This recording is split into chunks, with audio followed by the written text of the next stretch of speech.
ഡൽഹിയിലെ ജന്തർ മന്ദിറിൽ രാവെന്നോ പകലെന്നോ വ്യത്യാസമില്ലാതെ ഉയർന്നു കേൾക്കുന്ന ആ ശബ്ദം അത് വെറുമൊരു സമരമല്ല, ഒരുപാട് വിദ്യാർത്ഥികളുടെ നെഞ്ചിലെ നെഞ്ചിടിപ്പാണ്. എന്തുകൊണ്ടാണ് നമ്മുടെ രാജ്യ തലസ്ഥാനത്ത് ഇങ്ങനൊരു സമരം ഉയർന്നു കേൾക്കുന്നത്? അതിൽ രാഷ്ട്രീയമില്ല, അതിൽ മതമോ ജാതിയോ വർണ്ണമോ വർഗമോ ഇല്ല. ഒരുപാട് വിദ്യാർത്ഥികളുടെ സ്വപ്നങ്ങളും പ്രതീക്ഷകളും അധ്വാനവുമാണ് എന്ന് നമ്മൾ തിരിച്ചറിയണം. രാവും പകലും വ്യത്യാസമില്ലാതെ വിദ്യാർത്ഥികൾ അതിനുവേണ്ടി പരിശ്രമിക്കുകയാണ്. ആ പരിശ്രമം ഒറ്റ നിമിഷം കൊണ്ട് ഇല്ലാതായിപ്പോയി.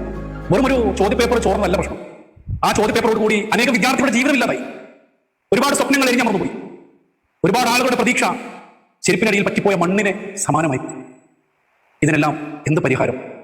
നഷ്ടപ്പെട്ട നിമിഷങ്ങൾ, നഷ്ടപ്പെട്ട ജീവനുകൾ, നഷ്ടപ്പെട്ട പ്രതീക്ഷകൾ, നഷ്ടപ്പെട്ട സ്വപ്നങ്ങൾ അതിന് പകരം വെച്ച് കൊടുക്കാൻ രാജ്യത്തിന്റെ ഭരണഘടനത്തിന് സാധിക്കുമോ എന്ന് നമ്മളൊരു ചിന്തിക്കണം. നേരാവണ്ണം വെള്ളവും ഭക്ഷണവും ഇല്ലാതെ സമരം നടത്തുന്ന ആളുകളെ നമ്മൾ ശത്രുവായിട്ടല്ല കാണാൻ. അവർ രാജ്യത്തിന്റെ മിത്രങ്ങളാണ്. കാരണം അവർ സമരം ചെയ്യുന്നത് നീതിക്ക് വേണ്ടിയാണ്, കുറ്റമറ്റമായിട്ടുള്ള ഒരു സിസ്റ്റം ഉണ്ടാകുന്നതിന് വേണ്ടിയാണ്. ഇനി ഒരു വിദ്യാർത്ഥിയുടെയും ജീവിതം നശിക്കാതിരിക്കാനാണ്. അധ്വാനത്തിന്റെയും അറിവിന്റെയും അർഹമായ സ്ഥാനം ലഭിക്കുന്നതിന് വേണ്ടിയാണ്. അവരെ നിന്ദിക്കുകയല്ല, അവരെ അവഗണിക്കുകയല്ല വേണ്ടത്, അവരെ പരിഗണിക്കുക, അവരെ പിന്തുണയ്ക്കുക.